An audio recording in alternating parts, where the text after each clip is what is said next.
I just love the story that you, Barbara, and Yvette drove across the bridge to, meet up with Thom Bell, and you guys hadn't had a song planned, and you guys, went into a couple of standards, and I just kept laughing at the part when you said Tom would go back, be right back, and somebody else comes in, and Yes. you're like, they're laughing at us, but you didn't know Yes. that they were just really enthralled by your performance. Just what are those? Just how?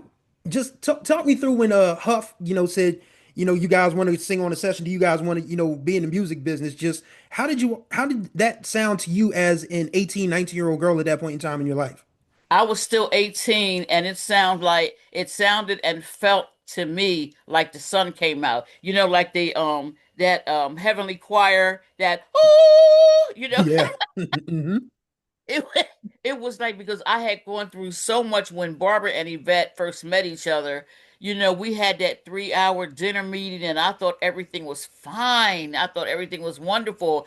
And then 10 minutes later, Yvette explodes because she freaking hates Barbara. And then 10 minutes after that, Barbara's on the phone yelling at me because she freaking hates Yvette. And I'm like, oh, hell no. We're doing this. Everything in me knew. Like, no, we're doing this audition. And so I was so busy trying to get them to tolerate each other. And then when we get there and realize we were so stupid, like we're going to an audition and never got a song together. Mm. Who does that? And then after, because I was petrified the whole time. From the time he said, "Okay, let me hear you sing something," I said, "I'm going to pass out. I'm sitting down, but I'm just going to pass out." And then Barbara, just so many things were established in that moment. She excelled in tight situations, and so she jumped right in and given us a little bit more time, to get it together. I don't even know what she's saying. And then Yvette didn't care about it at all, so Mm. she was cool. And then at that time I was only a classical singer. So when he turned to me and said, "And you," I said, I can't believe I went through what I just went through to get us here. And now my dumb ass is going to blow the whole thing because I only know an aria." And so they went into that huddle, and I'm busy in my head panicking and yelling at myself. And then we realized we knew that little bit of MacArthur part, and I promise you, it was 8 bars. The part that we sang was 8 bars. And then we had to stop dead because the rest of the song, didn't lead itself to harmony. And I'm panicking again, like, oh my God, that couldn't have been enough. And then Tommy's face, he never changed the expression on his face. He just said, "Okay, wait right there." And he left. And he came back and said, "Sing that again." We never saw whoever, we knew he went and got somebody, but they stayed in the hall. He made them stay in the hall. Hmm. And he didn't want it a visual. He just wanted them to hear us. So he would go, he said, "Wait right there," and come back, and he peeked his head in the door and said, "Sing that again." And we'd sing it again. And then okay, wait right there. And he would walk away. We couldn't hear what he was saying. And he came back with somebody else and peeked his head in the door. "Okay, sing that again." And we sang it again. And he'd walk away. We couldn't hear what they were saying. I promise you, he did that 9 times. Oh my goodness.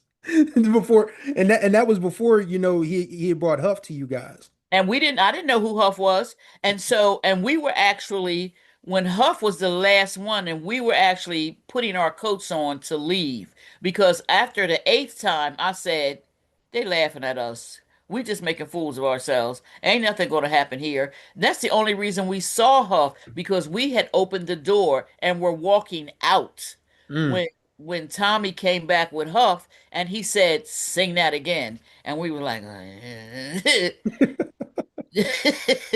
and we sang it again, and we were walking away down the hall with our Mm. backs to them, and Huff said to our backs, "Y'all want to be in the music business?" Screech.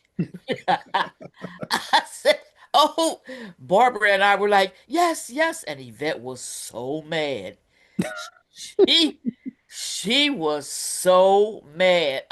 And because now Yvette and I was 4 years old when I met Yvette, and she was 5. We were in kindergarten. So she has been the sister. We have been like really the sister of my soul. I never had a little sister. I was 13 when my baby sister was born, but Yvette was my sister. You know what I'm saying? In every sense Hmm. of the word. And so we knew each other very well. And without her saying a word, I knew she was going to kick my behind because Barbara and I were like, yay, yes, yes. Be at the studio at 12 midnight. 12 midnight, just ignorant. We were like, I thought he was playing. I really thought he was playing.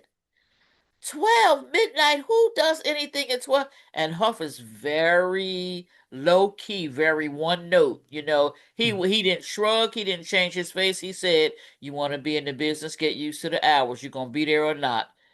Mm. We were like, Barbara and I were like, okay, yeah, we'll be there. And Yvette was squeezing Barbara had one hand squeezing it as we were walking down the hall like that, like two little girls skipping and jumping and singing. And Hmm. Yvette had the other hand, and she was squeezing it so hard